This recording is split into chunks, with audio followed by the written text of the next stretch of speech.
welcome to the unofficial Unreal Engine podcast, where we talk about all things Unreal Engine and also the future of computing that is spatial. We're your hosts. My name's Alex, and this is Jacob. And you know what? I have to say that's one of your more tame openings. I gotta say I saw that one coming, but maybe our listeners and viewers did too. We got an exciting one today, but before we talk about any of that, make sure you like, rate, comment, subscribe, all those things wherever you are, wherever you watch, wherever you listen.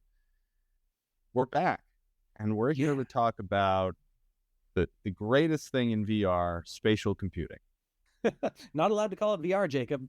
You see, I'm not under contract. So. Right. Well, Makes Apple very mad. You could see in a few interviews when someone would use the word VR, Tim Cook would get like visibly frustrated or angry. Yeah. Well, I think, as everyone knows, the Apple Vision Pro came out this last week. I think there's been an enormous amount of press coverage about it. We will attempt to say some new and unique things here for you guys, but also to put it in perspective of Unreal Engine development and, you know, a spattering of other hot takes. We'll get into all of that. Maybe before we do that, though, let's talk about some news in the Unreal community, Unreal Fest. Sounds like fun. So our listeners might remember last week or our last episode where I asked Jacob for some predictions on things like Unreal Fest. Jacob, you sounded a little bit upset by the idea that we might not be in New Orleans this year. Yeah, I gotta say it. I love New Orleans. That was a fun place to have a conference. But drum roll, it's Seattle this year. If you hadn't heard, and you know what, I was telling Alex, and Seattle is not my top choice because I have to be in Seattle a few times this year, anyways, for less fun reasons. And you know what, I didn't feel like this was my top choice. But hey, we'll give it a shot, I guess. Yeah. It'll be September 30th to October 3rd. You can sign up for updates, but there's nothing in terms of like a propose of an event or a talk or anything like that. However, the two that are listed above Seattle right now are Unreal Fest Gold Coast, which also happened last year, and Unreal Fest Prague for the European Unreal Fest event. Gold Coast will be May 29th to May 30th, and the call submissions are open for that through March 18th, and Unreal Fest Prague will be June 18th to June 20th, 2024, and submissions for that are being accepted through February 29th. Yeah, I got to say, these two events I think are really cool. Prague, I've never been to Prague. Seems awesome. And of course, to our friends in Australia, Gold Coast, I've heard is beautiful. But are you going to go to either of those, Alex? I would love to. The truth is that it's a bit of an expensive bit of travel. So if I am asked by Epic to go give a talk at either of those, almost definitely yes, because that would mean they would cover my flight. But if it's just submitting the talk and getting approved, all that does is cover your registration and I think maybe the hotel, but you would still need to find your way over to Australia or Prague. So maybe not if it's that, but I certainly will do the Seattle one. We've got a couple more as well, but yeah, Jacob, do you think you might make your way to either of these? Honestly, I am considering it. Yeah, the flights to Australia are just brutal. That's the biggest thing holding me back. But Prague, I think, would be pretty interesting. It's just Seattle doesn't get me excited for Seattle. I'm always excited for Unreal Fest, so it's a great time. Seattle doesn't get me excited to go to Seattle. Last time I was there, I spent the majority of a day trying to just walk around Seattle, and I never once saw the Space Needle. So I'm convinced the hoax doesn't exist. I assumed it was like the tallest thing in Seattle, that you'd be able to actually see it like from everywhere. No? Yeah. So like, you go to New York, there are lines of sight to like Empire State Building and the Chrysler Building. You walk around, you can't not see it, and that's not that tall. But no, the Space Needle, I did not see it in my 3 hours of walking around downtown Seattle. I felt was just kind of odd. Yeah. So a bit of a counterpoint to Jacob's perspective, I am excited for it to be in Seattle, mainly because I have never been to Seattle. I have almost gone to Seattle 5 or 6 different times in my life, including when I lived in Portland, Oregon for an entire month. And every weekend it was like, let's go to Seattle. Let's go to Seattle. And it never actually happened. So, I want to know what all the fuss is about. Some people I know really love Seattle, and I've got a lot of friends out there who I've never visited before. So I at least want to see it once. All right. Yeah, that's fair. That's fair. That's fair. It's not a party, but that's all right. That's all right. We'll give it a shot, I guess. Yeah. And we've got a few more for this year. Going over to Asia, we've got Unreal Fest Seoul, Unreal Fest Shanghai, Unreal Fest Tokyo. So 3 different spots across. Sorry? Lots of events this year, right? Yeah. And I was about to say 3 events across Asia, but then, yeah, I mean, Australia is also on that side of the world. So it would be very, like, I almost wish the events were closer together, because it would be very cool to be able to go, like, up from the Gold Coast up into Korea and Japan and all that. That would be really cool. But they are just spread enough apart that I don't think that would be a reasonable thing to do. Yeah. Yep. I still need to get to Japan, but a 1-day event doesn't quite justify it, I don't think. Yeah. Yeah, 1 day, November 2nd. Man. All right. And one other bit of news we have this week. Jacob, what's new and exciting with the Unreal GitHub? Well, Unreal Engine main branch is now in 5.5. So Yeah. we're moving on. We've officially passed the 5.4 release point, which means it's being at least prepped for broader release. And I like the latest push here. Yet another fix for a fix of hair view offset arg from 3 hours ago in the 5.4. That's a good catch. Yeah, but intuition says that this release finalized right in time for GDC next month. We'll see what ends up happening, but it does seem like we're moving on with 5.4. I'm hoping we get the roadmap soon, and of course we'll have an episode digesting that. But yeah, I think it's exciting to keep moving forward. Who knows what will come? Last time we had a release, the features just kept rolling on and on. So we'll have to see. Yeah. Is that cool? You're looking forward to in this release? I have not been paying close enough attention. I guess it's worth saying the thing in 5.4 I'm most excited for is Epic's official announcements via Victor Brodin in the forums that 5.4 is targeting experimental support for Apple Vision Pro, at least on the immersive side. And for those who don't know, with the Apple Vision Pro, you can have a full VR experience. You can have a windowed experience like most of the apps now, and like if you bring up iPad apps in here. And then also you can do a volume, which is intended to be like nice little individual things. Like you've got a spinning USDZ object, or you've got, in the case of something like Wisp by the company Liquid City, they have like a nice little 3D interactive plant with some AI capabilities, and you can kind of like put that wherever you want in your space and be running other apps while that's going on. So honestly, the volumetric, the volumes one is probably the most interesting use case in Vision Pro for me, and it'll probably be a while before that's officially supported by Unreal. I think it makes sense to start with just full immersive VR. That seems like the most straightforward path.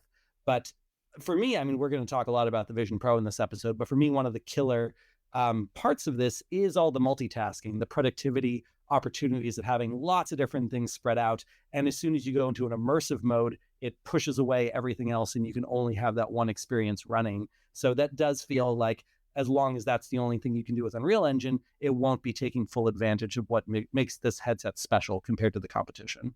Yeah, I was seeing a lot of really interesting examples of that volume, like the volume volumes, yeah, that you're talking about, like chessboards and I guess, a bunch of prototypes for things that people thought up, but maybe not shipped yet.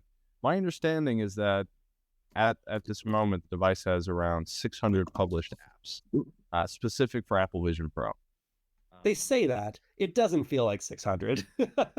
Yeah, and that's kind of what I've heard is that, and this is just early days on this platform, of course.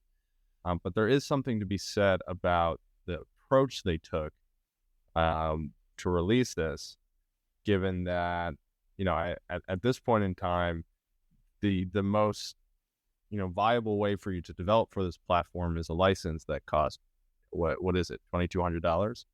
You mean in Unity? Yes. Yeah, for Unity Pro. Yep, pretty expensive. Yeah, so you need a $3,500 development device, most likely. You can, I guess, visualize it without it. And you need a $2,200 software license. That's going to obviously prevent a lot of content from reaching the store. That said, maybe that's part of the idea here, is to get quote unquote serious developers on the platform first, making more complete content. I don't know how their app filtering, like policy is going to work right now. Obviously, Meta has taken a pretty hardline approach to that on the Quest devices in the past, making sure that the vast majority of apps either aren't reviewed or published. Maybe Apple is just kind of, trying to find their own way to get serious developers on the platform. And yeah, one of the most notable things too is how many app developers opted out. Like, you literally needed to specifically say if you did not want your iPad app, for example, available in Apple Vision Pro, and some major players like Netflix and Spotify and YouTube were like, no. Also, everything Google related, no Gmail, no Gmail, no YouTube, no Google Drive, no Chrome, which is one of the reasons why I can't easily show my persona right now, which is the Apple Vision Pro avatar, since we don't yet have the ability to run the Light Twist Studio in anything other than Chrome. So, that I think that's really interesting, because there's things like the Amazon Prime app, which works totally fine, but, it'll crash sometimes. And it's like, oh, I guess there's some little bit of code in there that needs to be changed to run better in Vision Pro. But, as far as I can tell, it's functionally almost identical to like the HBO Max app. Like, HBO actually had like a press release of like, we're coming to Apple Vision Pro. And it looks exactly like the regular HBO Max app, except for the fact that you don't get any letterboxing. And they added like a Game of Thrones immersive environment that kind of hurts my eyes if I try to watch something in it, because the way they position the screen feels like there should be other things in front of the screen. So there's like a depth mismatch. But, I think the only company that's really done it well as a third-party app release is Disney so far, because Disney at least went out of their way to do like a separate category of 3D movies, and 3D movies look fantastic in here. Yeah.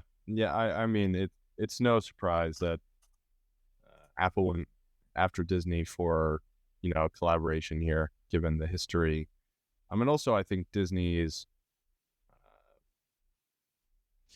investment in this kind of technology makes a lot of sense. The fact that they would wait, I don't ever remember them being particularly involved in other VR platforms. Obviously, we saw a lot with, on the, behind the scenes with VR headsets like Vive and stuff like that for production.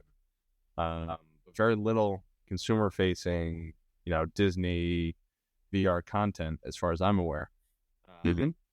So, I mean, it seems like this was probably a bigger step than I was being credited for, given that, if Disney really wants to put their weight behind something when it comes to intellectual property and content, that's a big deal.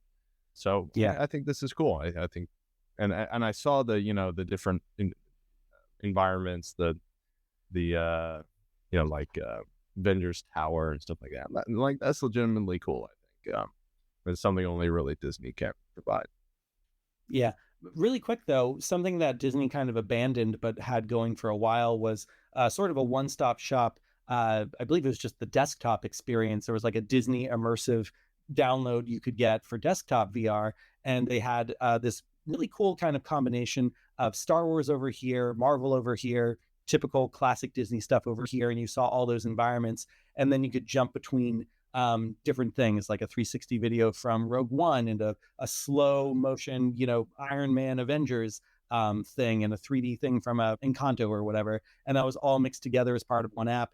And there was a ton of stuff in there that said coming soon. And then eventually they just removed the app from, I can't remember if it was in Steam or the Oculus Store or both, but it looked promising. And then they were like, never mind.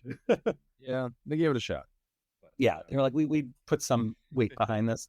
And to roll out a little bit of what Jacob was just saying about Avengers Tower. So for anyone who doesn't know, one of the big draws of the Apple Vision Pro are some of the immersive environments. Now, out of the box, you get, Yosemite and Mount Hood and some really beautiful ones. But then anyone who is also releasing an app, they can create immersive environments as well. So I mentioned HBO has the throne room from Game of Thrones with the Iron Throne. And then, yes, Disney has a few, a Tatooine one, an Avengers one, and I think a couple more. And so the idea is that you can go into those immersive environments and, watch a movie or keep being productive or whatever.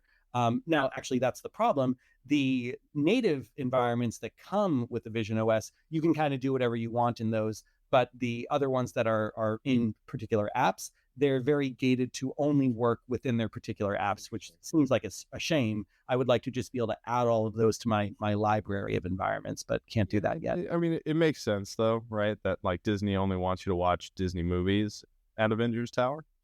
But yes, I mean, that's interesting nuance. Yes, but I'm 90% sure this is an Apple decision and not like a app by app decision. Yeah. Maybe. Well, okay. Let's like take this back. Yeah. Kind of start at the beginning here. Right. And for those who aren't watching the video, by the way, Alex has been wearing the Apple Vision Pro this entire time. Surprise. I don't know if we actually said that out loud, but no, didn't. Like, let's take it back. Like, give me a play-by-play of some of the things you're really looking forward to with this device. Obviously, having tried it in the past, but the things you're looking forward to receiving it and kind of getting your first few hours at home or wherever with the device. Yeah, I'll talk for a moment, but I think the easiest thing to do will really just be to show you. So I'll start mirroring my actual view in a moment. But I got the device. I had meetings in New York City all day Friday. It arrived at my home. My wife sent me a picture of like, hey, this just came for you. And it's like, oh, God, I want to get home and try it out. And we went to a play that night, so I really didn't get to try it in a meaningful way until around 10 p.m. But then, of course, I was up till like 3 a.m. messing around with it.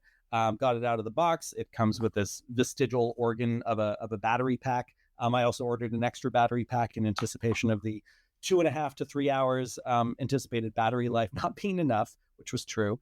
And I opened it up, and there's like a little instruction manual that I was surprised by because Apple doesn't usually have any kind of instruction manual. Nothing useful in there for me. It's clearly directed to people who have never put on a VR headset before. But I put on the device, plugged in the battery pack. There's like a locking mechanism here, which is quite nice, so you don't accidentally unplug it. Something I wish Meta devices had because it's just a direct USB-C connection, and it's really easy to unplug that by accident. And then once you lock it in, you press there's two buttons on top. The left one is for photos and video, which I pretty much never use because I'd rather do that from my iPhone. And then the right one is kind of your home button, and then it's also a crown, kind of like an Apple Watch. So you press that, it turns on. The startup screen was kind of disappointing because it stays black for too long. So you're like, is something wrong? Is it actually turning on? Is the connection good? And then it just shows the white Apple logo on a black background and then goes into pass-through mode. And then there was no introduction. Like something I think Meta's done a pretty good job with is all the VR headsets. The first time you start it up, there's like a bit of a tutorial, and you can skip the tutorial if you want, but they're trying to kind of set the tone and welcome you into being in VR for the first time. And nothing like that for the Apple Vision Pro. You just suddenly see your home menu. And I think that's maybe intended to be a bit of a flex because it's kind of like, how iPads work. And like, they're just kind of hoping that it'll seem very intuitive to you. Because then, the whole input modality here is quite different from what's been used in the past. I've done headsets like the MetaQuest Pro with eye tracking and hand tracking, but here your eyes are intended to be your cursor. So wherever you're looking, that's going to be kind of where your mouse pointer, so to speak, is, and then you're going to click to do with your, sorry, you're going to, my screen just froze for a second, which distracted me. And then if you want to click, you're going to pinch your fingers together, and you can do that for activating something. But what you're going to do far more with that is doing things like moving windows around, which I'll show you in a moment, as well as scaling things up and down. And it's very intuitive, like the same way I remember using like an iPod Touch for the first time, or the second or third generation of an iPhone that a friend was showing me. You catch on very quickly to how it works. And I'm already feeling that way very much with this whole interface. Yeah. I expected, This is yeah, 1 second real quick before you move on from that. yeah, It's pretty interesting, the comment about there not being a startup. It makes me wonder if there was something in the works that maybe just didn't quite make it, and that's why they publish all the videos. Like it is a bit, Apple doesn't usually publish videos like they did for this device. yeah. So I'm wondering if there maybe was some, because you start any other Apple device, it walks you through like, would you like to set up this? Would you like to set up that? And you're saying there was none of that. None of that. Yeah. Yeah. See, that's pretty surprising. Yeah, and then you see some of the apps that are pre-installed, and then there's a category for compatible apps, which is where you can go, for apps that are just going to work on here, even though they're designed for iPad. And in the App Store, things are also segregated by Apple Vision Pro apps and iPad apps. And yeah, they're saying they're launching with like 600. I mean, honestly, for me, maybe 20 of them are actually useful. And I'm sure there's other ones out there I just don't know about. But a lot of it still feels kind of gimmicky. Like what I was hoping for is I thought I'd go in here and I thought I'd see some immersive content. I mentioned volumes and, VR stuff that was really going to blow me away and feel better than like anything I'd ever done in a Meta headset or a Vive headset. And the closest I got to that happening was maybe with the engage with dinosaurs experience. Like every VR headset needs to have some kind of interacting with dinosaurs experience. And this one's definitely the sharpest and most presence-inducing version of that I've seen. It was directed by Jon Favreau and all that fun stuff. But it's like a 2-minute experience, and I've done it once, and I've shown it to my kids, and I'm probably only going to ever open it again for demos. What I was not expecting was that the killer app for this would be the most boring thing in the world, which is just a bunch of floating windows around me that are rock steady, super stable. I can make them whatever size I want, and I can actually get something done. Like I can actually have this headset on and be very productive, which has not been true with any other headset I've ever worn before. It's Safari, right? Like, yeah, I think that's pretty telling. Yeah, I think that. So I did get to try an Apple Vision Pro. I didn't buy one. You did? I didn't buy one, as we spoke about on the last episode. Couldn't quite piece it together, but I did. I showed up to our office for the company I work for on yesterday, and I went over to like the IT desk because I was like, someone here has one, and lo and behold, in the corner, one of our IT people had the Apple Vision Pro on and was like taking a call and had Slack open and all this other stuff, and I was like, I gotta try that, man. So initially I just had hands-on. I tried it on, tried to fit it to myself, and we can get to like physical impressions maybe a little later. But later on, I did get to try it. When I put it on, it had me do the hands thing. It did the automatic IPD adjustment, which was really pretty incredible, honestly. Yeah. IPD adjustment, the like ease of use with just how it has you center the device. I think we spoke about that previously as well. But I was like, by far the most incredible thing about this entire experience that I had was just moving, scaling, and placing windows, and how quick and intuitive the gesture system was, where it did not feel like I had to consciously like move my fingers or anything to select something and interact. That was the most incredible piece of this, because so many devices have tried this sort of thing, scaling windows, moving windows. I remember like the early days of most like big screen apps on like Vive, for example, where you would just sit there with your two controllers like adjusting it, and you'd be holding the triggers, scaling it, and trying to move it just right so that it's like parallel with you, and so that's the right scale. You can never quite get it right because things were always blurry on the edges and all that. It's just such a different experience. So many devices have tried to get this right, and I think by far the most impressive part of the experience for me was just how quickly I could use the device and feel like I was actually using it effortlessly. Like I didn't have to think through it all the time, and that was pretty special. Yeah, that's what we've been chasing with VR for so long, is just how do you reduce the friction and make this feel like just a natural thing that you would do anyway.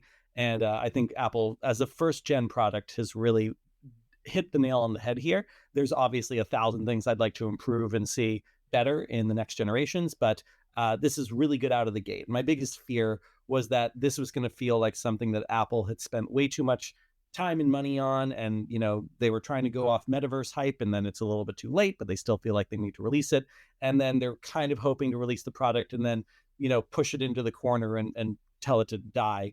But that doesn't feel like what's going on. It feels like Apple's actually taking this very seriously, and they actually are creating a new product line here that, by all accounts, they're going to continue to improve and support for the foreseeable future. So it seems like they really almost hit the nail on the head, at least from my initial experience on the software. And most of the reviews I'm seeing actually more or less say similar things. It's nitpicks about, hey, I wish I had a second screen, or I wish there was some more content or anything like that. But the vast majority of complaints I was seeing were around the physical hardware and limitations. And so for them to get the software experience right, I think for Apple, the refinement of the hardware is something they're experts at. So I have a lot of confidence, to your point, about creating a long-term product out of this. Yeah, absolutely. Should I go ahead and share my screen? Yeah, let's do it. All right, let's do it. So I'll give a little tour of what I'm seeing right now. So I'm going up into my control panel on my MacBook Pro. I'm clicking on screen mirroring. And actually, before I do this, I'm going to start sharing my whole screen, because once I start doing this, I won't have like any computer anymore until I stop. So we're going to go and share my whole screen. So you'll see the studio for a moment. Fun little behind the scenes kind of thing. Stop share. Yeah, and Jacob, since I won't see what's going on, as I start to show my persona, definitely come back to the main view so we can see the difference between what I'm actually doing and what the persona is doing. All right, so you can see my desktop. There's our little light twist window for the studio, and I'm going now to my control panel. I'm doing screen mirroring, and I want to send. Actually, sorry, this would be if I want to send my desktop to my Apple Vision Pro, which is already happening. I'm going in the reverse. So I'm going to my control panel in my Apple Vision Pro. I'm looking straight up, control panel, and now I'm broadcasting this to my MacBook. Okay. All right. So, Jake, can you see things? We can see it. Yep. Okay, great. So, yeah, there's my control center. There's like the airplane mode and all that stuff. And obviously, this is what my computer is doing. So I've got this fun mirror effect right now. So I'll move that out of the way. That's my MacBook Pro. And then I've got my actual monitor, which I literally have not used since I've started this. So I've got my two monitors here, my MacBook Pro, and then my TV screen that I also use for a monitor. But then I've got my digital monitors. I've got Slack over here. I've got some photos over here. I've got Zoom pulled up, or Zoom, Slack, same thing. Not Zoom, not Slack. Boy, Twitter. That's what this is. And this is where I usually mirror my phone if I've got that running. And, if I want to open something else, I can just either press the home button on the crown here, and there's kind of the main menu. And here's what I mentioned about compatible apps. Those are all hanging out here as different interesting apps. So I heard that there were a good number of apps actually in this compatible apps category that opted out, like Spotify, a few others, Netflix, and what was the other? YouTube, all of the Google ones. YouTube, yep. What's your take on that? I think that on the one hand, they feel like there's no point because it's not going to substantially increase the revenue. There's just not enough people. Netflix was, of course, very, very much mocked for their VR app. And it also might just be a little bit of an FU, like a middle finger to Apple, because everyone's really upset with Apple right now about their App Store policies and how hard it is to actually make a profit there. So, I think Apple likes to take the position that our App Store is an amazing club and everyone should come to our club because it's the hottest club in town. And I think a lot of the apps are like, well, the club is cool because I'm there. And if I'm not there, maybe people won't be as excited about going there. And I think there's a little bit of that happening where people are like, boy, the Apple Vision Pro sure is great. It would be a lot better if there was a Netflix app, a YouTube app, et cetera, et cetera. Yeah. And I think it draws attention to, how important the apps are to making these products work well. Sure. Yeah. We've had a number of conversations about the drama around the app marketplaces, and that's continued to happen. So hopefully we can get that worked out. Like I want Spotify, that's seems like an obvious inclusion here. Anyways, let's continue with the tour here. Spotify might hate Apple more than anyone else. Yeah. That's my guess. The CEO has been like very vocal about the things that bother him. So obviously, like here's the thing too about input modality. So I have a few different ways I can go about things. So I can pinch and like drag and click things this way. Like I'll pull up Wisp World made by Liquid City. So my little volumetric house plant. It's going to hang out right over here alongside all my other apps. Interestingly, the audio plays from my MacBook and not from the headset, which is kind of interesting. Interesting, yeah. Good boy. It's very loud too. So I'm actually going to close this in a second because it's very loud. But yes, it's my little plant, and I can talk to it if I wanted to. The keyboard starts down here, but it says that. Oh, there you are.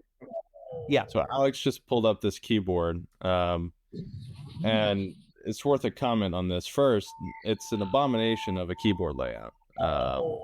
For the keyboard nerds out there, this is wild.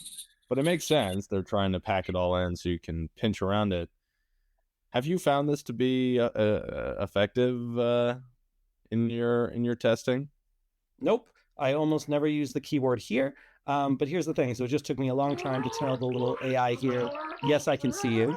It says that's relief. Sometimes I forget that not everyone can perceive me. It's a rather unusual experience, isn't it? So then here's another input I could do. I could click on here and I could use the mic and I could say, yes, that's an unusual input. You're right. Or whatever. And so that's obviously easier. But then the other thing I could do is talkie, I'm glad you can see me. Tell me, dear human, what is it like in the place you call home? So another thing I could do is I can do tap to type, and then I can actually use my MacBook keyboard, and that's going to feel much better. So I can say, whoop, although it's kind of inconsistent with when it works and when it doesn't. Yeah, like right now it's actually not working. But I'll show you another place where I can use the MacBook keyboard, and that works really well. And then the last thing you can do, of course, is use a mouse as well to kind of navigate around if you don't want to be using the pinch gesture in your eyes all the time. Because I do find that my eyes feel pretty fatigued after doing this for too long. So the idea of actually just using a regular cursor, like if I go over to my photos, yeah, see, sometimes I need to actually like look at my MacBook again to get my mouse back. And then if I start to pull the mouse to the side, I should actually see a mouse. Here we go. Like I've got a mouse over on Twitter right now using the touchpad here, which is a little bit interesting. But it's nice to have all these different input modalities. It's a little bit inconsistent with how well they're switching between each other, because sometimes I will be trying to use like the touchpad and I'll accidentally bring my fingers too close together and that will register as a click. If that makes sense. Yeah, I have to say one of the most confusing parts of this for me is the MacBook integration, or just Mac integration. There's been a lot of various and different pieces of information on exactly what you're getting out of the box. We know it's one screen. The resolution is supposedly 4K, but there's a different logical resolution. What's been your experience, and like, have you found it really useful in your day-to-day? Yeah, I am blown away by how much it never feels like I'm wearing the VR headset. Like the pass through is 90% of the way there. It could be a little bit better, but it kind of fades into the background because I'm mostly looking at screens. And for the screens, there's no screen door effect at all. It's super, super sharp. I don't see any pixels, and I can make them as big as I want. And it's great. I love being able to kind of prioritize how much information is on something by how big I need to make it. And then at any given point for a lot of these things, I can also go immersive as well. So for anyone not watching, I was also just demonstrating using spatial video from my photos. And, for me, these look very three-dimensional, and I can either like drag them around or, put them in around my space like a little art gallery, or I can go into this immersive mode where it kind of takes what's at the edges of the pixels and then kind of brings that out further. So it really does feel almost like this Minority Report-esque floating hologram. I also just turned down the real world, so now I'm kind of in this Yosemite snow environment. Yeah, and what's pretty interesting to me about this is, and also the experience I had using it shortly, is the amount of transparency they use in this UI. You know, Mm-hmm. most VR applications and designers would tell you, hey, you have to minimize transparency, the rendering costs, all this, and it's kind of funny. I think some mixed reality devices, like I'm thinking about the HoloLens devices, for example, they get transparency just because the displays are transparent, and so it's just kind of a visual look that a lot of people are used to with MR devices. With this, though, I remember, for example, I had like a warning window up that on like a MacBook would be like a semi-transparent. I guess you'd call it like a smoked glass effect, uh, Sure. right? And it kind of struck me immediately how interesting it was just to see that, and the background being properly updated, and having the transparency, I think really like builds the experiences into your space in such an interesting way, where you like to your point, you still feel like you're in your space, but the space almost fades into the background because the screens feel so much like a part of it. You Yeah. feel like they're actually there in the space with you, with subtle things like the transparency and this light bleeding effect and stuff like that. Yeah. And the number of times I have taken off the headset and a part of my brain was surprised that I couldn't still see what I was just looking at a second ago. It's going to take a while to get used to that. It really does trick your brain into just thinking this is part of your environment, especially if you're in, the more like, here's my office and here's the screens floating around. Yeah.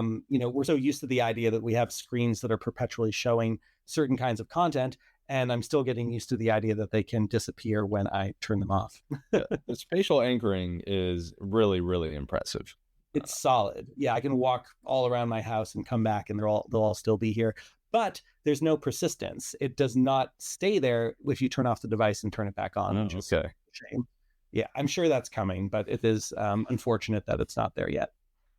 Yeah. Um, We were chatting about a few things in our office. And one of the things that we do, I work in infrastructure, is we have graphs and monitoring up all the time to make sure things are working. For the nerds out there, things like Grafana. So I have lots of monitoring and dashboards and graphs, that helps us monitor the infrastructure. And we were joking about, well, hey, it would be pretty cool to have monitors all over the walls so that you can kind of feel like you're in our situation room 20, at any point.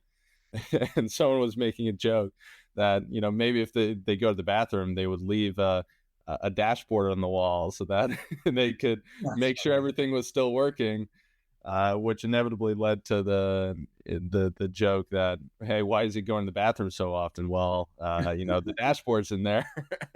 Right. Yeah. So I think I'm really curious. I was surprised. I'm surprised to hear that it's not persistent. Honestly, I don't see Yeah, that why has to be coming. I don't see why it couldn't be.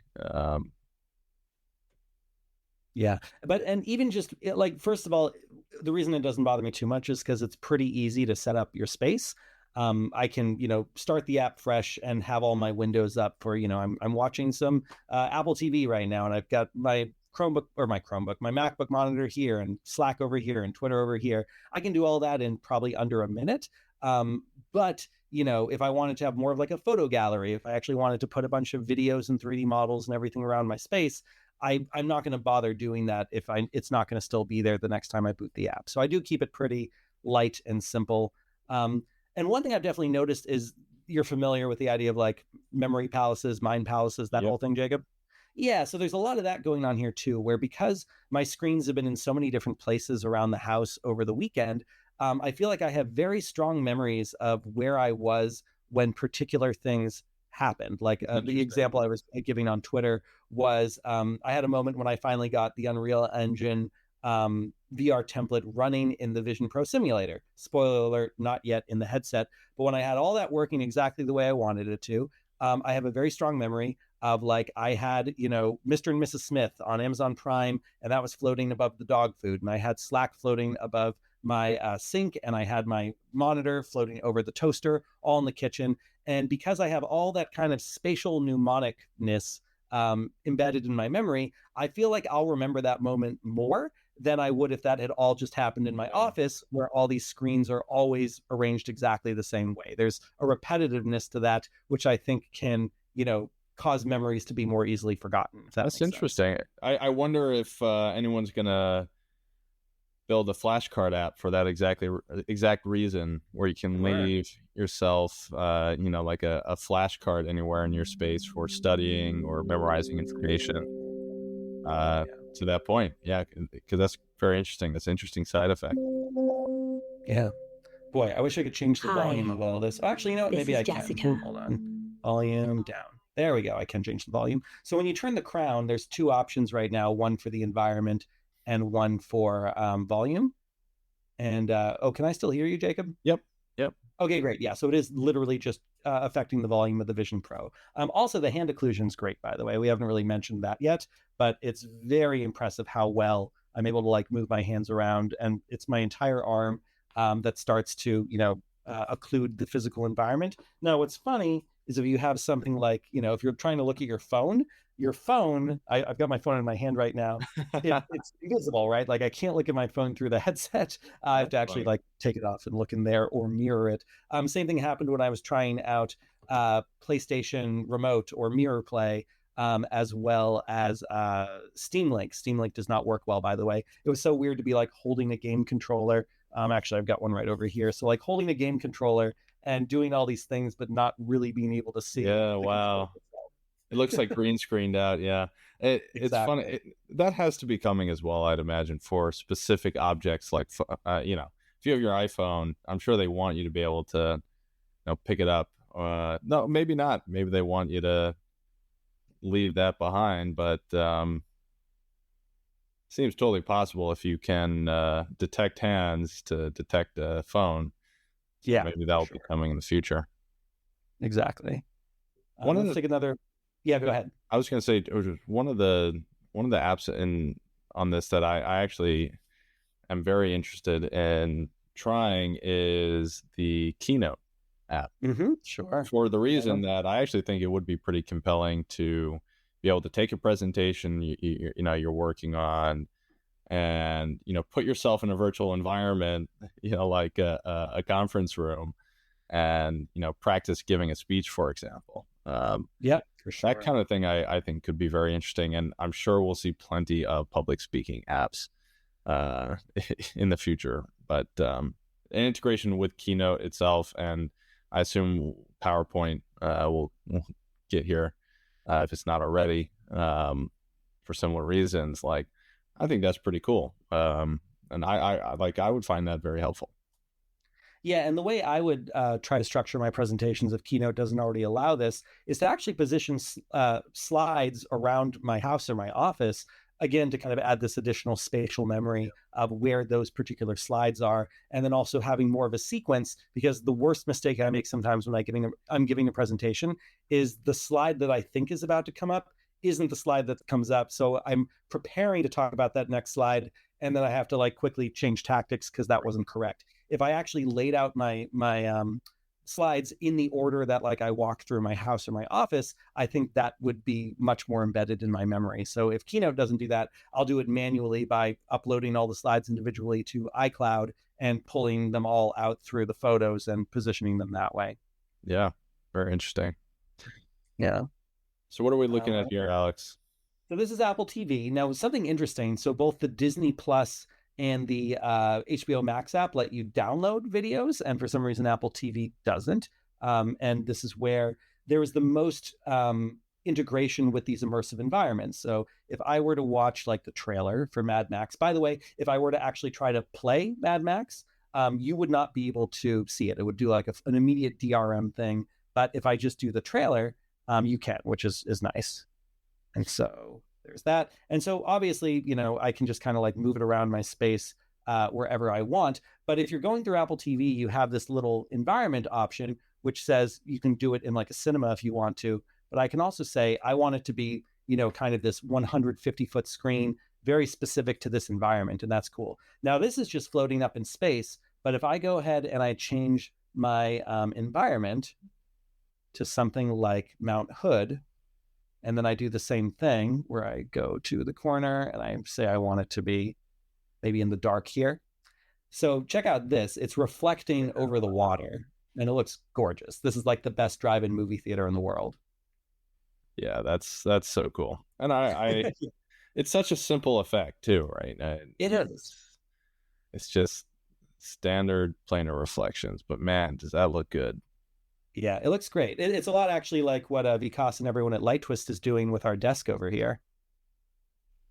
And what's also very cool is if I actually kind of dial out of the mode here, it's a little hard to see, but the light from the movie I'm watching will actually affect my space. I was watching a little bit of Into the Spider-Verse the other day, and during the beginning sequence where there's like tons of glitching and all these different colors, I noticed that as I looked around my room, I actually saw those colors like, reflecting off the walls. So it's these like subtle little things that just add this extra sense of immersion in your space. And how do you think they do that, Alex? Do you think they have a mesh of your room that they're projecting onto? Yeah, I think there's a very robust spatial mapping of the room, which again would imply that it like two things that I'm surprised they don't have. One is persistence. One is optional occlusion. So like if I walk around my house, I will see all these windows exactly where they are. But because of the fact that I know there's a mesh of my room, I wish I could turn on the option to actually have like my door frame, and other walls and whatnot occlude these objects so they feel more like they exist in the actual space. Right now, yeah. The times I'm most aware that these windows aren't real is when something should clearly be occluding them and they aren't. Like my hands do, that's fantastic. But if I were to move this, actually, I can just demonstrate this really quickly. If I were to move this like behind the wall here, it actually does do this kind of fade out thing. But then as soon as I let go, it's back to being fully in view, even though I know that spatially this should be behind the wall and I shouldn't actually be able to see it anymore. So I understand why this would be on by default because you don't want people losing windows, but I would like the ability to turn on occlusion. I'm sure that's coming too. Yeah. Or we've seen in the past specific support for things like doors and windows and yeah, typical kind of household stuff, which are easy to detect. But exactly. Yeah, I wonder how they're exposing those things to developers, though. The ability to reproject onto the space. Like, how do you include that in an application if you want? Yeah. It sounds like some things are not being made available to developers yet. Like I talked a little bit with one of the guys from HBO talking about like the throne room and whatnot. And it sounds like this effect, for example, that I'm getting here in Joshua Tree, where if you look at the rocks right under the screen, you can see the light projecting out. You can't do that, I guess, as an app developer yet. This kind of like light estimation effect. So hopefully that's coming soon. But it just helps so much with the sense that like I'm actually in a different place right now. It sells it 100%. Yeah. Because it doesn't seem like a virtual screen. It seems like it's part of the environment. Yeah. So I would totally sit and watch an entire movie here. I don't know a lot of people who have an Apple Vision Pro right now, but one thing that's surprising to me is there's really no social features yet. There's no easy way for me and, Kristen to both be in Joshua Tree at the same time watching the same movie. You can do share play and kind of sync up, but then you don't really have the sense that you're there with each other. So I'm surprised there's no, like we have the personas, which I'll show in a second, but there's never an instance where it's like, oh yeah, Kristen is sitting on my chair in my office right now, or any kind of syncing like that. Yeah, that's surprising, and not even with FaceTime. You're saying? Yeah, correct. Not even with FaceTime. Interesting. Yeah. Yeah. Well, So speaking of all that, let me go ahead and demonstrate briefly what the personas look like. Keep moving back. yeah. Chair out of the way. What do I get here? That's my Slack. This is my browser. So if I wanted to, I could start to, move my different tabs out of the way. I can pull this up, and I can do this, by the way, with Siri. So I don't. No. I could say, "Hey Siri, open settings." There they are. It's over here. Should have opened right in front of me. But if I scroll down here to persona, you'll see a little bit of what I look like here. So this was a little thing that I had to do where I took off the Apple Vision Pro and I scanned my own face. It has you do, I'll just walk you through very quickly. I had to look left, look right, look up, look down, do a closed mouth smile, and then a big like teethy smile, like ee, and then they have you like move your eyebrows up and down. And as someone who has very expressive eyebrows, I am happy with that part there because that's something that I do miss out on sometimes with like MetaHumans and Live Link Face. But there is something a little bit off about this particular representation. Yeah. What do you think, Jacob? Well, I think you look really, really grumpy. I don't. You don't. Yeah. It well, I don't think it captures the hair, but I haven't seen a single case where it does, which makes sense. That's just so tricky to get right. Yeah, curly hair in particular, it has a lot of trouble with. Yeah, but yeah, you just look upset or a little insane. You know who you look like? Who's the comedian? George Carlin? I don't know. No. Oh man, I'm gonna think about it.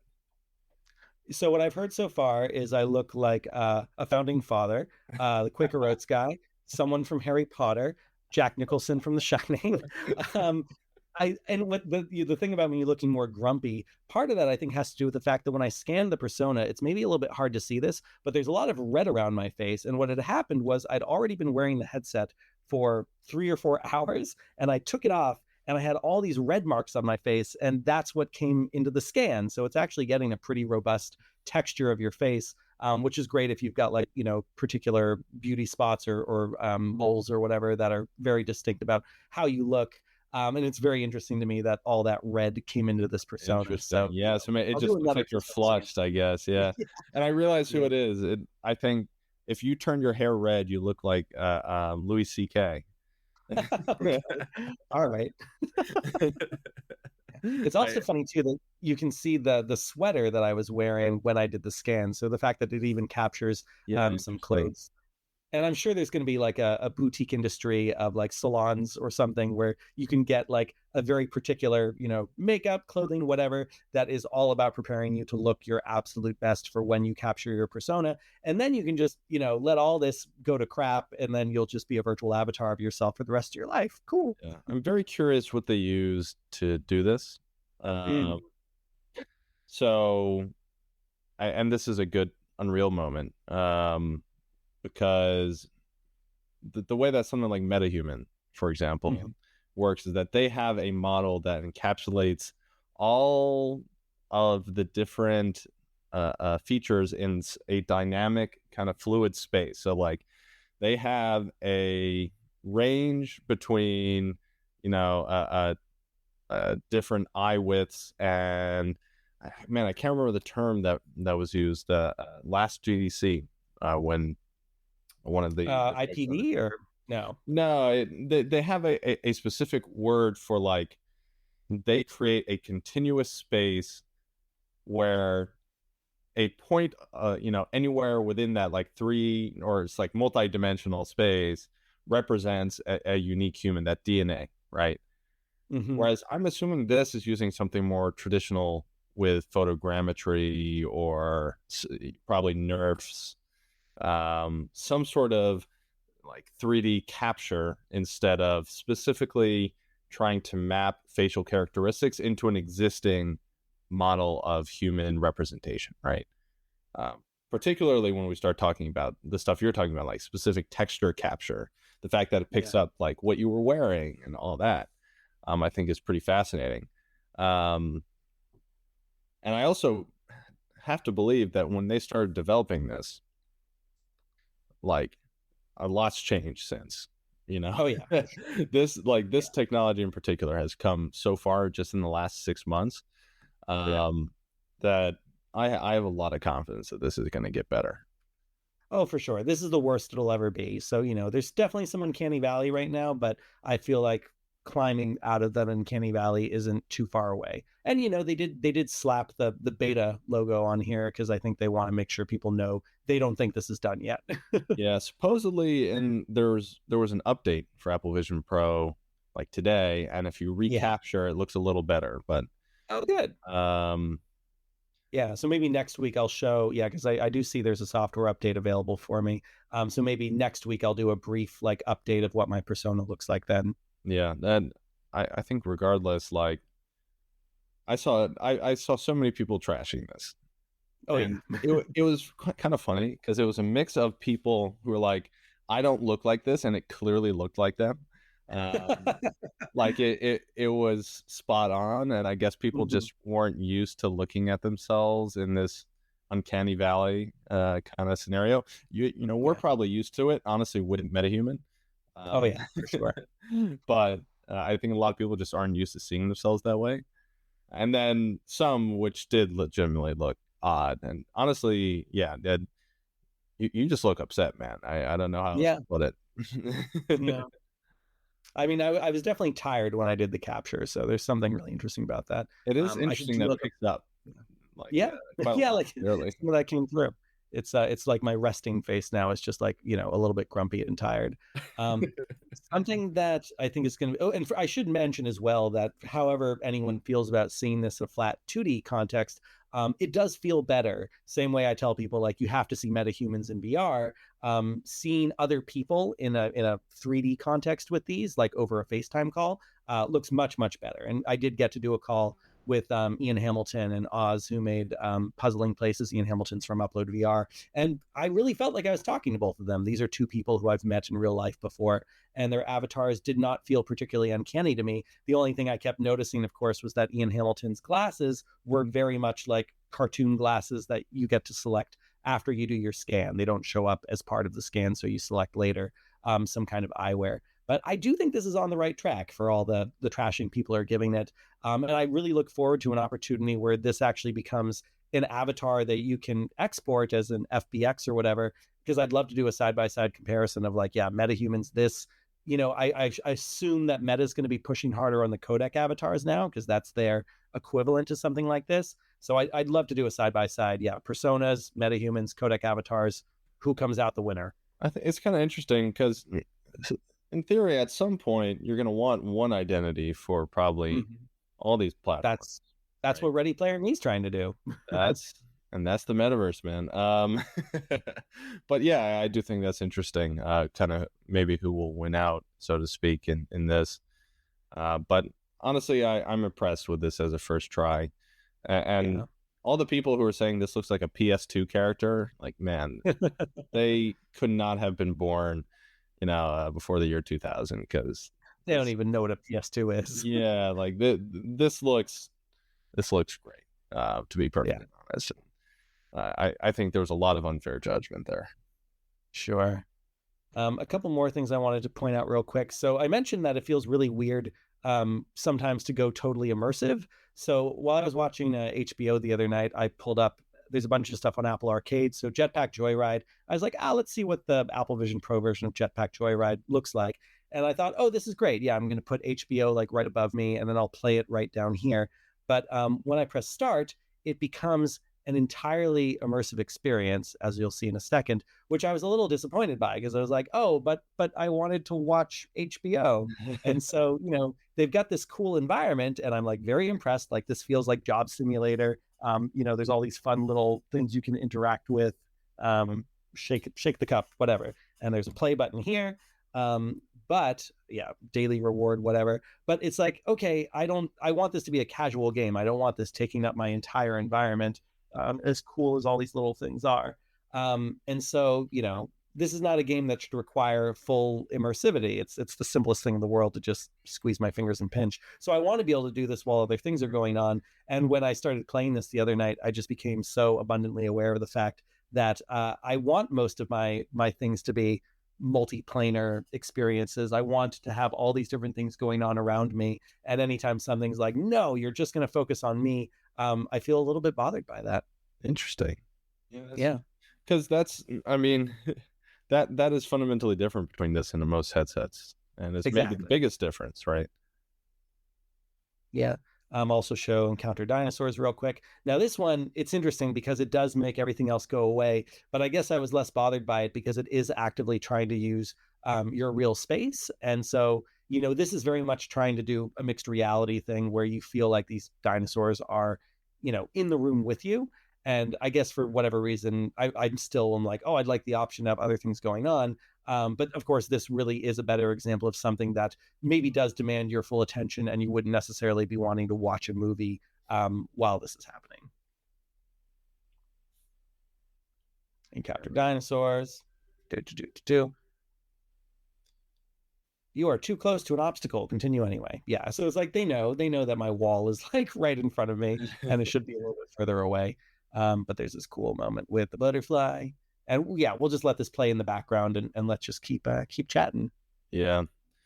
I mean, look at that. So the butterfly just landed on his finger. It's pretty cool. I still think we got to see haptics with this. I want to see. I've heard people say that when you put like AirPods, for example, in, it still plays over the inductive speakers. Yeah. And that can be pretty cool. But yeah, I mean, this does seem like a Generation 1 device, but the software just seems so compelling.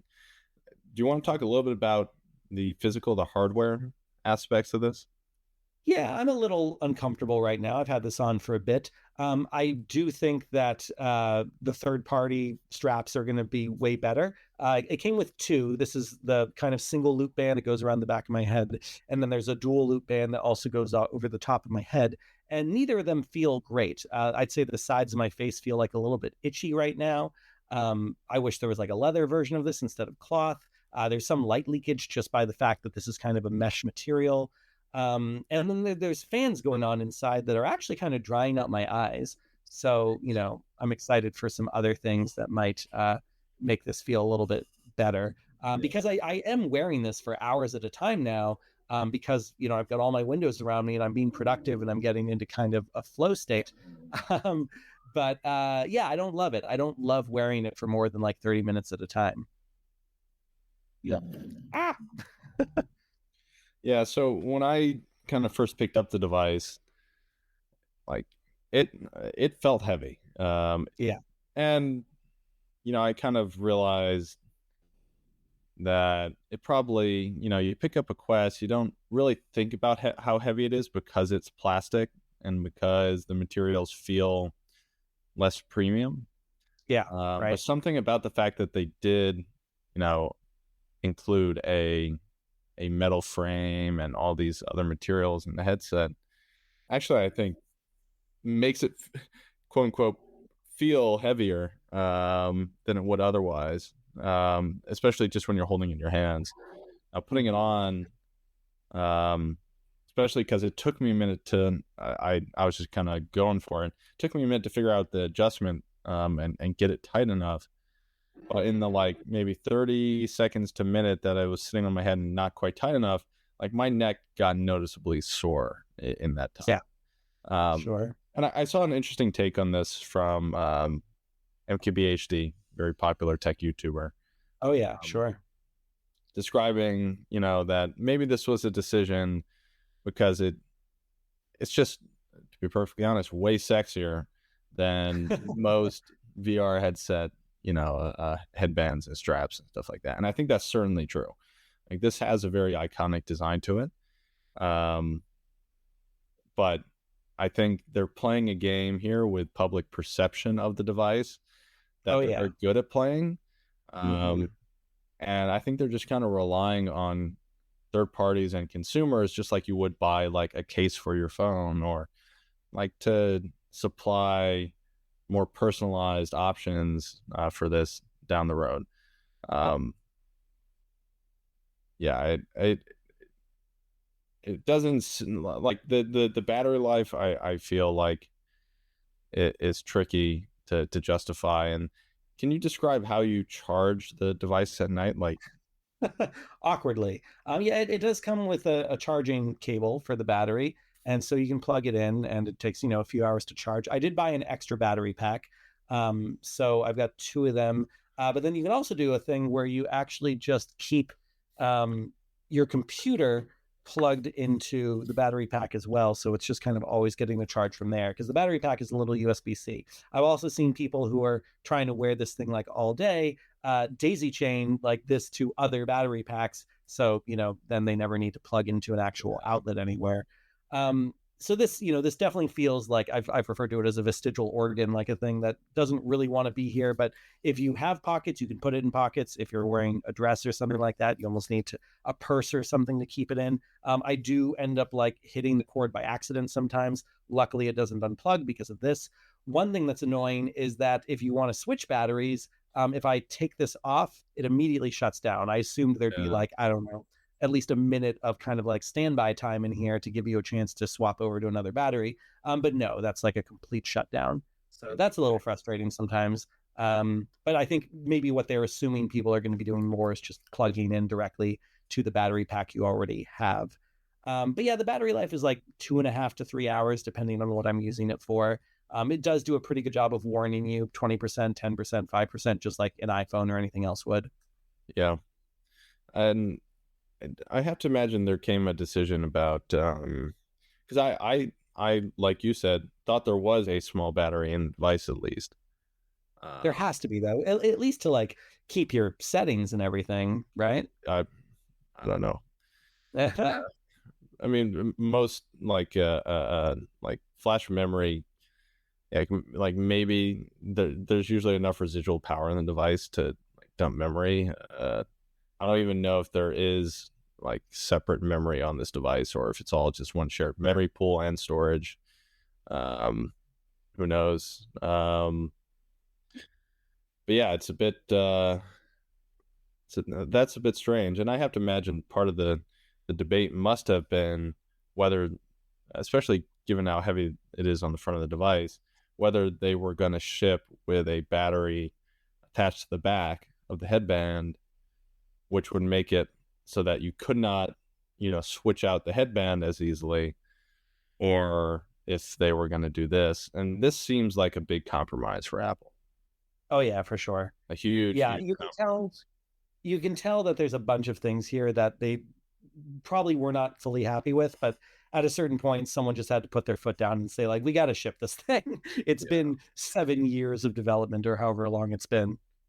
Yeah, like you have to imagine this was like a development unit and had an external battery because they're figuring out how they're going to fit it in or where they were going to attach it, and they just something didn't work out. Yeah, exactly. Because also it's just not a very big battery either. No, no, it's not big at all. Like, how much does it weigh? You think? I don't know, a little over a pound, maybe a Yeah. pound and a half. Yeah. And by the way, I'm just messing around in the Polycam app where it's very easy to grab 3D models and put them into your space. But again, I wouldn't do this too much because it's not persistent. They're not going to stay there. So I certainly don't want to do anything decorative, and I don't want to set anything up for like design review because no one can see it anyway. But it is kind of cool to just see how quickly I can grab something and then, start to inspect it and get a sense of the detail. I had this crash a few times too. Like I've been literally in the middle of something, and then the whole headset just shuts down, which is frustrating, especially if you were in the middle of like typing something and you've got your windows all pulled up.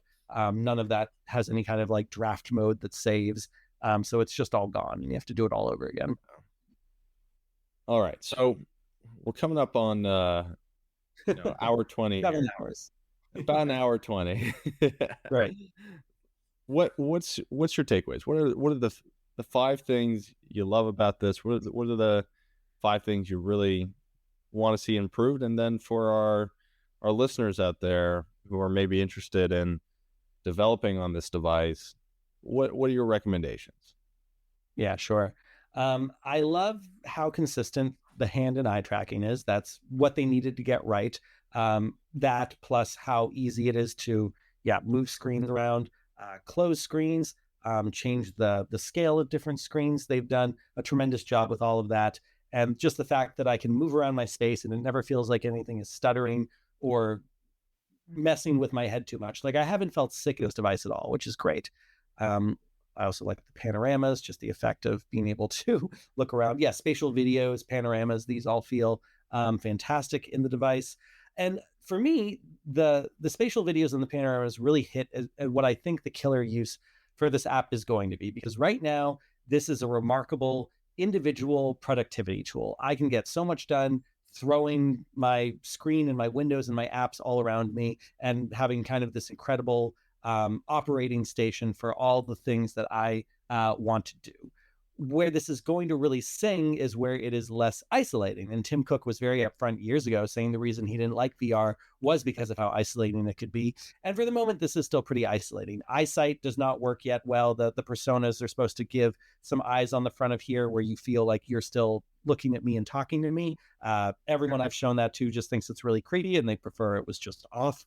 But as soon as we start to feel more connected, particularly to other people who are also wearing the Apple Vision Pro, or God forbid, other VR headsets, MetaQuest and Vive and all that, that's where it's going to be really amazing. I mentioned the example of like, I would like to sit in some of these environments with other people and watch a movie or go through a presentation or look at a 3D model together, or, just hang out, like a FaceTime call that isn't just floating personas and screens, but like it actually kind of feels like other people are in here with me, like a proper social VR experience. That's where this really starts to become amazing, where it's less isolating and more connective to all of us. So I want persistence, I want socialness, I want occlusion, I want the ability to show people how to do things using this. If that doesn't, like, it's the classic thing where it's like, if I need help fixing a sink, like I want someone to be able to put on an Apple Vision Pro and I want to be able to like see their virtual hands helping to walk me through like how I'm going to fix my sink.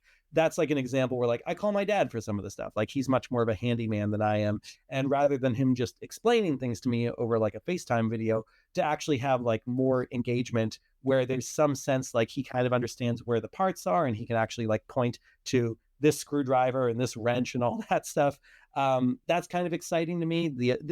One way to put it is a sort of like digital teleportation, where you really feel like you have a sense of presence with other people who are not actually there with you, but by God, your brain basically feels like they are. Because I'm never going to get anyone in my family and most of my friends to do anything meaningful with me in a VR headset. That's why I have like a very specific friend group of people who do that, and it's called XR Social Club, and it meets every Monday night in VR chat. But something like this in a couple generations, I think really could get there, where the same way I know a lot of people with iPhones, I might start to know a lot of people with these headsets, and we're going to be able to do a lot of different fun things together in a way that feels meaningful and, long lasting, for lack of a better term. Yeah. No, I think that's great. So what are the biggest improvements? The biggest improvements I want are, anything on the social side for sure. I definitely need the comfort improved, but I think that's going to come from third parties. I honestly, I wouldn't mind having this all like wrapped up and to have it sitting on the back. I think that would actually help with the weight distribution and take some of the pressure off my cheeks and nose and forehead, which is why I still think the MetaQuest Pro is probably the most comfortable headset that I've tried so far.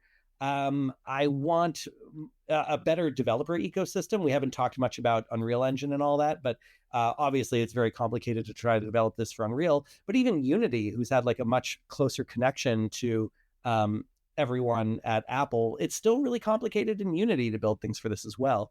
Godot got a first version working today, which was kind of cool. By the way, this was me trying to do the VR template, and all I get is this message of like unable to install it, even though the app is like right there and it says it's downloadable from the cloud. Of course, Apple's pushing for like Xcode and all that kind of stuff. So, I was able to do a very simple Xcode experience that goes from a panel to a more immersive space. So that's all fun. So I'm probably going to be learning some more Xcode and some more Swift. But yeah, I want the development environment to get better. I want to feel like this really is a proper developer kit, because I'm telling everyone this is a developer kit, but it doesn't really feel like that yet because I don't have an easy way to develop on it. And I'd love, just to put it out there, I'd love for Apple to just be a little bit friendlier with things like the pricing of, the cut they take from app stores and all these things that Epic's been fighting. I'd love to see a little bit of an evolution of that over time, where people don't feel like they're being strong-armed into being in like the Vision Pro app store, but like they genuinely want to be there, and it's an exciting place to be, and they can reach a new audience, and they're not worried about actually taking a loss on putting something out there into the world. Yeah, I think that's great feedback. Well, let's, what's your recommendation for our listeners? Should they go out and grab one of these for, the big app they want to develop? Or, I mean, you kind of touched on this with developer experience, but what's your takeaway here?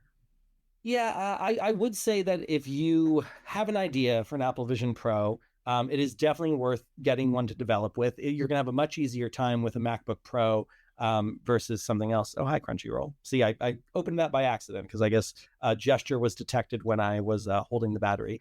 Like Kent Bai does not have a lot of Apple products, and he mentioned how it's been really difficult for him to feel the productivity use cases of the Apple Vision Pro because of the fact that it really does want you to be using this with a MacBook, with an iPhone, with, I'm sure soon, an Apple Watch, even though this has no pairing with this whatsoever yet. So yeah, if you're already in the Apple ecosystem, if you have a good app idea, if you or your company can afford the $4,000+ after tax to get this device, get one and mess around with it, because I do think this is here to stay. But if you were like, I just want some big screens around me, like just go buy a couple big screens. Yeah. I'm doing the stuff with all the big screens, and I definitely feel the productivity of it because it's something that I'm used to. I'm used to being in headsets all day.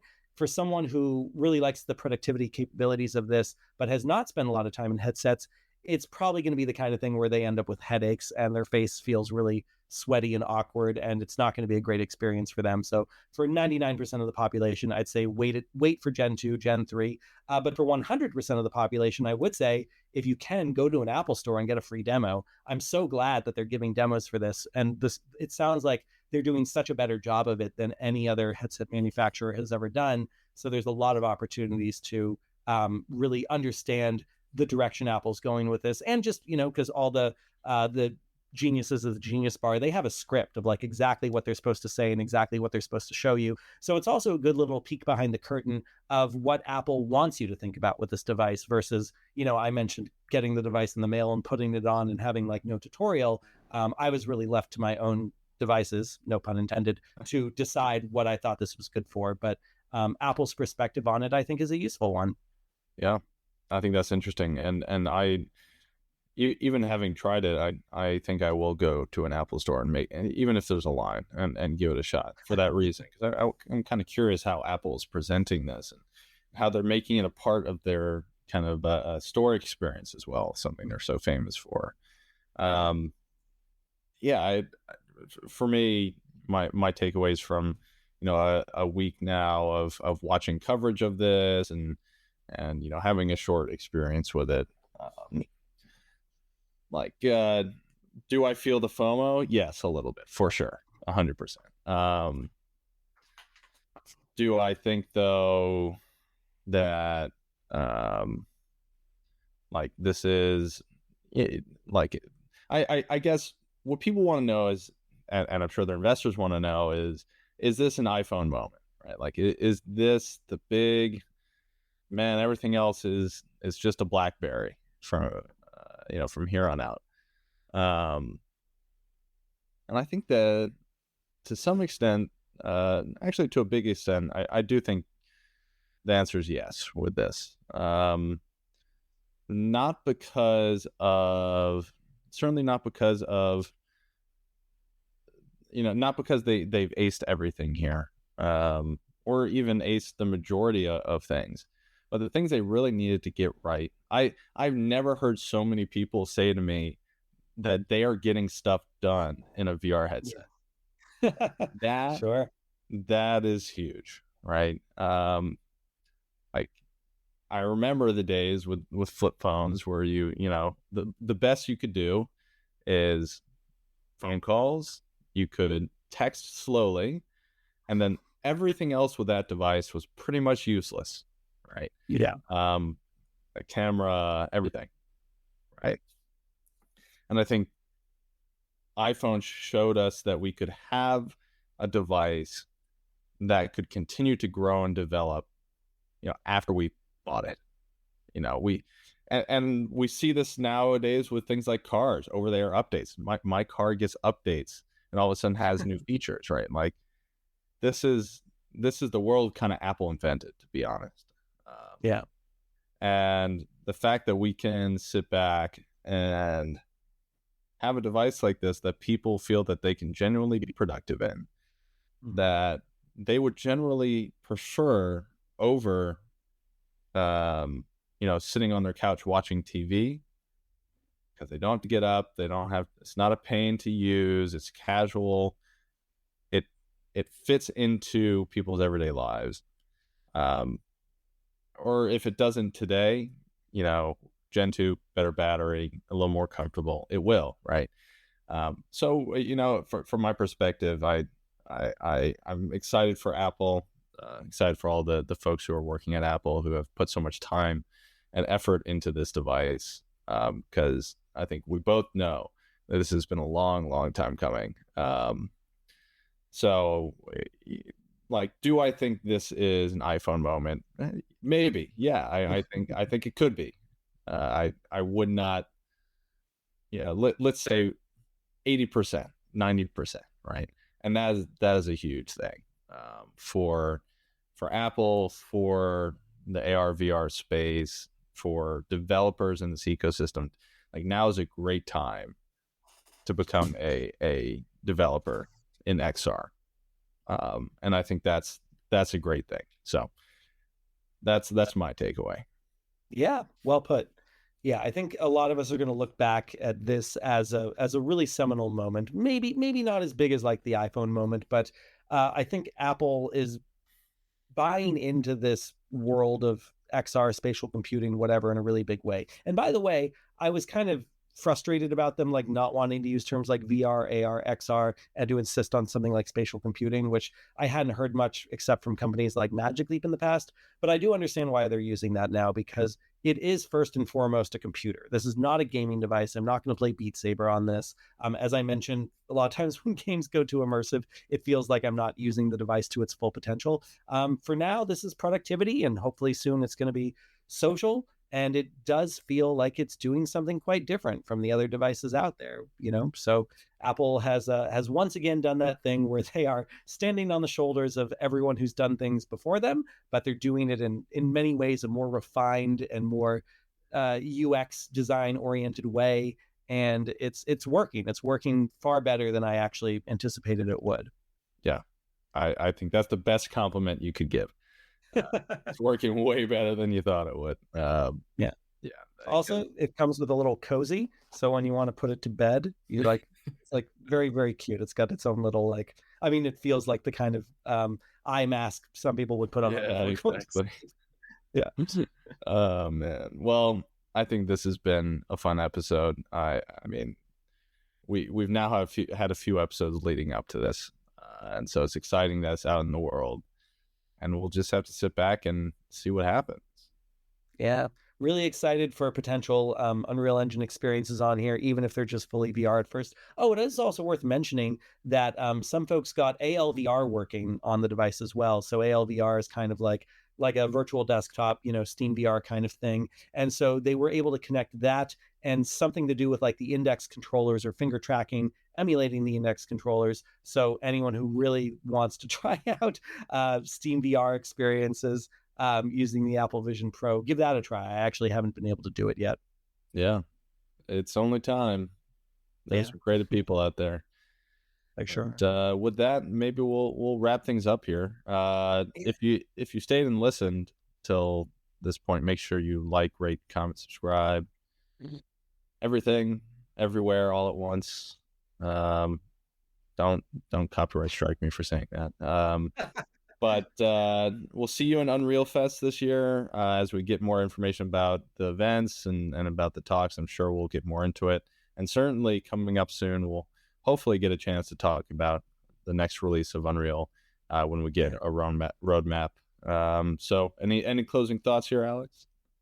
No, just thanks to Vikas Reddy. As you might have noticed, we're in a lovely new studio today. So, they're doing great work over at Light Twist. Thanks to Alan, dealing with the copyright bananas hoops we had to jump through with the last episode with Apple, just because Jacob and I wanted to talk over one of their videos, was nuts. And Alan went through like 9 different versions of that video to get it past the robots that were like copyright strike, copyright strike. So thanks to Alan as our producer for all that he does. And yeah, excited to keep seeing where the space goes. And great chatting with you, Jacob. Good As always. We'll catch you next time. Bye, everyone.